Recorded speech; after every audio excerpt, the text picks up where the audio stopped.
Lila Harper lived in New York. She was a talented singer of the present. Her performances were collected by thousands of fans in the most prestigious concert halls, and her voice, strong and deep, fascinated everyone. Her husband, James Harper, was a successful businessman. Its empire covered a network of elite restaurants, hotels, and several nightclubs in Manhattan's heart. James adored Lila. He always took care of her. He provided a luxurious life, supported her career, and was sideways even when she was on the verge of exhaustion through constant tours and records. Their marriage was like a fairy tale for prying eyes. At one of the charity parties where Lila performed, she met Richard Clayton, an influential millionaire known for his risky investments and impeccable taste. Richard had a charisma that was impossible to ignore. His confidence and charm instantly caught Leela's attention. They exchanged a few words after her performance, and from that moment their bond began to form. This story was told by a subscriber. Write your stories in the comments and subscribe if you don't want to miss new ones. Richard was very different from James. He did not have the restraint that is characteristic of her husband. His life was full of risk and adventure, and he wasn't afraid to break the rules. Leela felt close to him like never before. He made her heart beat faster. One evening after her performance, Richard asked her out for a drink. They were sitting in a private room of one of the expensive restaurants, and he was listening to her attentively, looking straight into her eyes. Lila, you understand that you are extraordinary. I like you very much. I want to be always next to you. I want to wake up with you every morning, he said, holding a glass of wine. Your talent can exceed any limits. I'm sorry, but I have a husband and I love him, she replied, trying to convince herself of this as well as him. Richard just smiled, leaning closer. Love is beautiful, but are you really happy? These words fell on her heart like stones. Lila did not know what to answer. She loved her husband. He was kind and loyal, but now, sitting opposite Richard, she could not deny that her heart was seeking something else. Lila knew that Richard Clayton was married, but this knowledge did not stop Lila. Every time she saw Richard, there was a spark between them that defied common sense or morality. She could not resist the fact that pulled her to him. Lila was a woman who used to get what she wanted, and now her desire was burning with a bright flame. Richard, in turn, also did not remain indifferent. His attention to Lila became more apparent. Flowers after speeches, random meetings that were surprisingly turned into long conversations, all this brought them closer. One evening, after the speech, Richard was left to wait for her near the back of the theater. She came out, wrapped in her long cloak, and saw it, leaning on a black car. His eyes, as always, pierced her to the heart. Let's go from here, he said quietly, opening the car door. Lila hesitated only a moment. She got into the car, knowing that there was no more road back. It was a night that changed everything. A passion that Lila has not felt for a long time broke out between them. Richard made her feel like a desirable, alive, one that she has stopped being in her perfect marriage for a long time. They started dating. Their secret rendezvous was full of tension, forbidden touching and silent confessions in the dark. Leela felt it was a risk, but she couldn't stop herself. She was as if conquered by this passion, which became her new reality. Richard couldn't keep his distance either. For him, Lila was something special, something that was missing in his life. Their connection became stronger and stronger, and each meeting only strengthened this feeling. Meanwhile, James, her husband, did not suspect. He was absorbed by his businesses, believing that their marriage is an alliance that cannot be shaken. Lila could no longer hide her feelings. Her heart belonged to Richard Clayton, and she knew it. Their secret meetings, full of passions and excitement, filled her life with the meaning that she was so lacking. She felt she could no longer continue to live a double life. And although her marriage with James looked perfect, he had long ceased to be the place where she felt truly happy. One evening, when James returned home after the next meeting, Lila was waiting for him in the living room. "We need to talk, James," she said when he went into the room. He stopped, seeing her serious facial expression. "Did something happen?" he asked, throwing his briefcase on the sofa. "I can't do this anymore. I want to go." "Go?" His voice was full of surprise. "What do you mean?" "I love another, James," she admitted without hiding her eyes. "I have been seeing him for several months now, and my heart belongs to him. I don't want to lie to you." James froze. His face was dead, and only his hands trembled faintly. "I gave you everything I could. I was near you. I supported you in everything, and now you're just going." "I appreciate everything you did for me," Lila said. Her voice was filled with pain. "But you deserve a woman who will love you the way you are worth it. I can no longer lie to you or myself." James said nothing. He simply went to his office, closing the door behind him. Leela was left standing in the middle of the room, feeling the weight of her choice, but also the relief that she had finally told the truth. The next morning, Lila gathered her belongings and left the house in which they lived with James for so many years. She moved to Richard, who met her with open arms. You made the right choice, he said, holding her hand. After Lila moved in with Richard, their new life together seemed brilliant and exciting. Richard did everything to make her surroundings luxurious. A penthouse overlooking Manhattan, designer dresses, expensive jewelry. A few months after the beginning of their life together, Lila found out that she was pregnant. Her heart was filled with mixed feelings, joy and anxiety. She didn't know how Richard would react to the news and decided to tell him right away. Richard, we need to talk, she said one evening when they were sitting for dinner. You're always so serious when you start a conversation with those words, he smiled, pouring himself some wine. What happened? Richard, this is a surprise. I'm pregnant, she said, looking him straight in the eyes. Richard paused, glass in hand. His smile disappeared and a look appeared on his face that Leela couldn't recognize. It's unexpectedly, he finally said. I know, she answered. This is also a surprise for me. Richard was silent for a few seconds, then put his glass down and looked at her with a serious expression. Leila, I don't want children. I already have the life I have built, and this life does not imply family responsibilities. Her heart sank at his words. She did not expect such a reaction. But this is our baby, and I want this baby. I already 43, and I will no longer have such a chance, she whispered. Don't you want to try? Richard leaned forward and took her hand. Listen, my love. I love you, but this is not what I want. If you leave this child, it will make things difficult. You understand that our world is a world of freedom, luxury, and opportunities. A child will change everything. Lila hesitated. She didn't know how to answer. Richard has always been convincing, and now his words sounded as a rational choice. I know it's hard, he continued, but I want you to think of us, about our future. The next day, Richard brought her a huge box. Inside, there was a gorgeous fur coat she always wanted. This is my thanks for making the right choice, he said, hugging her tenderly. Lila felt conflicting emotions wash over her. She understood that an abortion would be a betrayal of her own desires, but she also knew that she could not lose Richard. He became her universe, and she could not afford to live without him. Lila, I'll find the best doctor, he said. We will overcome it together. She sat opposite him, trying to find a drop of doubt in his voice or eyes. But Richard was convinced, and his words sounded as a promise that their joint life would remain as carefree and easy as it was before. I do not know if I can, she whispered, grabbing her hands with a glass of tea. How can I not survive this? Richard got out of his chair, approached her, and hugged. You are strong, Lila, and I'm with you. Everything will be fine, trust me. A few days later, Richard arranged an appointment with the best doctor in town, who had an impeccable reputation. The clinic was luxurious. Everything looked impeccable. Sterile linen, friendly staff, modern equipment. But for Lila, this place still seemed cold and alien. The doctor was professional and polite, explained to her all the details of the procedure, assuring that everything would be safe. Lila listened to him, but chaos sounded in her head. Some of her soul screamed that she should come from here, that it was wrong. But the other, stronger part, who was afraid to lose Richard, convinced her to stay. Richard was around, holding her hand. You're not alone, he said when she hesitated before signing the documents. Her hands trembled, but she still signed. It was the hardest decision in her life, but she knew that she did not for her sake, but for the sake of him. After the procedure, Richard took her home, surrounded by care and attention. He gave her another road decoration and promised that now their lives would be better than ever. Lila tried to convince herself that she did everything right. But when she remained alone, the feeling of emptiness and loss filled her soul. Richard was side by side, but every day Lila began to realize that what she lost could no longer be replaced with even the best gifts or words. Time passed, and life was running near Richard. It seemed to return to the former harmony. He continued to sprinkle her with gifts, led it to the best restaurants, organized luxurious trips, but something has changed. Richard began to linger more often at work. His phone calls became shorter, and sometimes he did not answer. She convinced herself that it was only her imagination, that he was busy with business and stress. But one evening, when Richard came home later than usual, a faint scent of women's perfume lingered on his suit.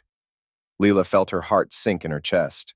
Do you work late? She asked, trying to stay calm. Richard only nodded, despite her eyes, and quickly went to the office. One day, while Richard was in the shower, she took advantage of his absence and checked his phone, and what she found confirmed her worst fears. A message from another woman. Her name was Vivienne, and according to reports, their relationship had been going on for several months. You are so beautiful, he wrote to her. You make me forget about everything. Lila could not believe her eyes. Her hands were shaking as she looked through their correspondence. It was all there. Meetings, compliments, promises. When Richard came out of his shower, Leela was already waiting for him in the living room. Her eyes were burning with anger and pain. "Who is Vivian?" she asked directly, holding the phone in her hand. Richard froze for a moment, but quickly returned his usual cold-bloodedness. "Leela, you understand everything wrong," he began, trying to stay calm. "I misunderstand?" Her voice rose. "You betray me, Richard. After all that I did for us, after all the victims I brought, you just find another?"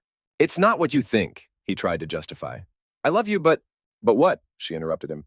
"Did you just want someone new?" Richard sighed and finally told the truth. "Leela, our relationships have become too complicated. I don't want this tension. I don't want reminders of the decisions we made. Vivian is all easier." These words were like a blow. Leela realized that for Richard, she was only part of his life, which he could replace, like everything else. She left home that evening without taking anything but her things. Leela left behind luxury, gifts, illusion of happiness. She realized that she sacrificed everything for the sake of a man who never appreciated her. Now she is left alone, and her life will never be the same again. After a break with Richard Lill, she lost herself. Her days were empty, full of pain and frustration. It seemed to her that her life would never return to her former rails again. But everything changed when she accidentally came across a poster of a local theater. There they were looking for new vocalists for the musical. Something in this poster affected her, and she decided to try, at least just for the sake of something new. When Leela came to listen, she met the director of the theater, Ethan Morris. Ethan was a passionate person who lived in art. He immediately recognized her because her name was known in theater circles. "Leela Harper," he asked in surprise. "Do you want to perform in our theater?" "I just want to sing again," she answered, trying to avoid questions about her past. Ethan was amazed at her talent. He decided to give her a chance and offered her a small role in an upcoming musical. There, Leela met his wife, Hannah. Hannah was a singer in the same theater. Hannah turned out to be sincere and friendly. She immediately felt Lila's pain and became for her not only a colleague, but also a friend. "I know what it's like to feel like you're no longer needed," Hannah said one evening after rehearsal. "But art has magic.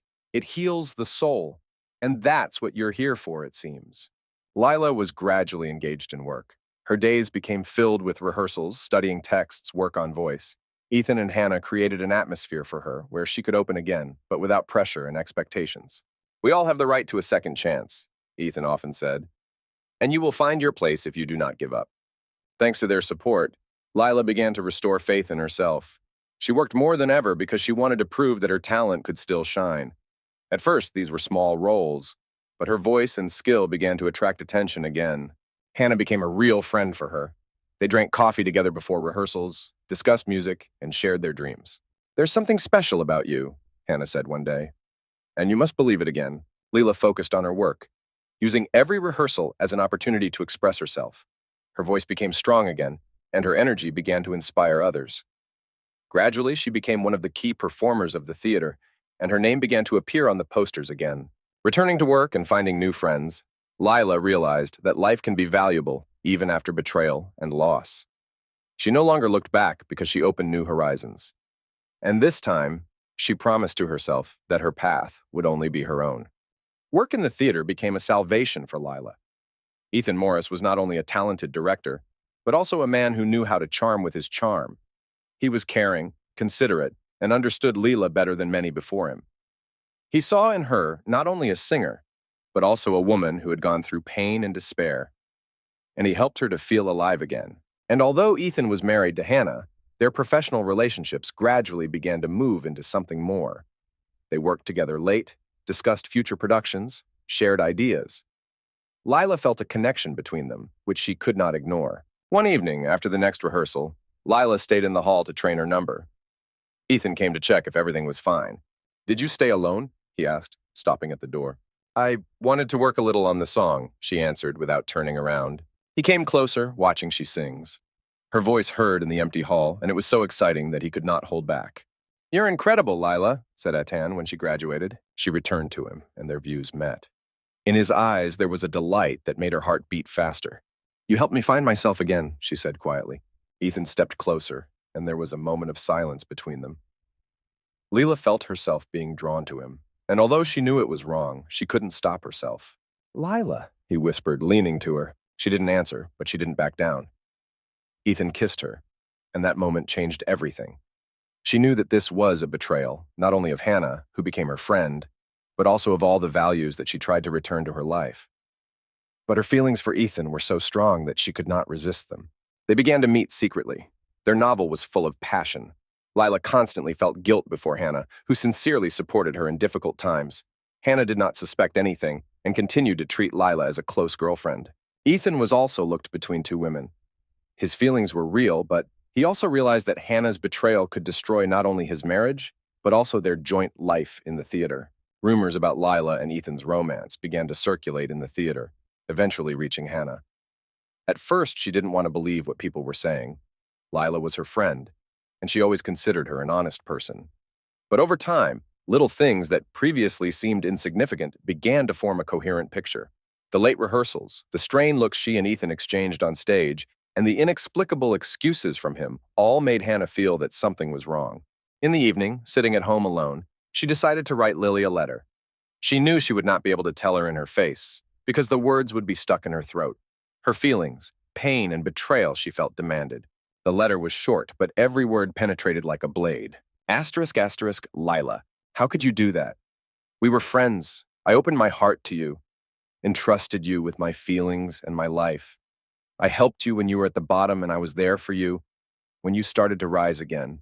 You knew that Ethan was my husband. You knew that I lived for him, and yet you decided to destroy what was most precious to me. Well, why did you do it? Asterisk, asterisk. When Leela received this letter, she read it with trembling hands. Every word cut her, made her heart sink. She knew Hannah was right. Sitting in the empty room, Leela realized that she could no longer hide from the consequences of her decisions. She had to face the truth. Ye Leela Ray read Hannah's letter again and again. Every word hurt. She knew Hannah was right. She knew that she had betrayed the man who supported her in the most difficult time, opened her heart, and entrusted her dreams. But Leela could not find the strength to answer. What could she say? What did she regret? What was a mistake? No words could make up for what she had done, so Leela was silent. Her silence was a response for Hannah by itself. She realized that Leela could not justify herself, and it only added bitterness. Hannah no longer came to rehearsals to Leela, did not invite her for coffee as before. Their friendship was destroyed and impossible to restore it. Leela lived with this burden, which increasingly pressed her soul. Working in the theater no longer brought her pleasure. Every rehearsal, each performance reminded her of Hannah, her trust, and the betrayal that broke their friendship. One day, after another performance, Leela made a decision. She walked up to Ethan and said, I can't, I go. Leela, you don't have to do it, he said, trying to stop it. Ethan, we've ruined too much. I ruined too much. It's not your choice, it's mine. Leela left the theater. She did not say goodbye to either Hannah or Ethan. She just went, leaving everything behind. Work, relationships that brought her more pain than happiness, and even her name that once sounded on stages with pride. Leela started a new life in another city, but her past was always with her. Her home was filled with beautiful things, luxurious dresses, expensive jewelry, fur coats, which she once received as symbols of love and success. But now these objects were empty reminders of what she had lost. Friendship, love, and self-belief. She stayed alone. Neither families nor children, no close friend. All her ties were torn through her own decisions, and now in her 40s, she was trapped in loneliness. Outwardly, she looked, as always, an elegant and beautiful woman. But inside, her soul was eaten by a wasteland. In the evenings, she spent one sitting in her large apartment, among the luxury that was no longer important. She rarely left home, sang less, and locked in herself. Leela realized that her life had lost meaning, but did not know how to change it. One evening, sitting by the window with a glass of wine, she was looking through old photographs. On them, she was young, full of dreams and passion. One was of her and Hannah laughing after rehearsal. Another photo showed her and Richard when they were happy, or so she thought at the time. These memories hurt her heart. She realized that she destroyed all her dreams and opportunities with her own hands. She had a talent that could conquer the whole world. But instead, she allowed her weaknesses and the wrong election to destroy her life. That same evening, Leela made her final choice. She wrote a note, short and concise. I had everything, but I lost myself. I apologize to those I betrayed, but I can't. Leo. Her body was found the next day in her apartment. Police classified it as a white suicide. No violence, no brutality, a quiet and final act of desperation. When the news of her death spread, people remembered her as a talented singer who could have achieved more. But those who knew her better spoke of a woman who was always looking for happiness, but was never able to find it. Lila Harper left alone memories, a voice that sounded on old records, and a tragic story about how even the greatest talent and the highest beauty cannot save a person if he does not find peace in herself.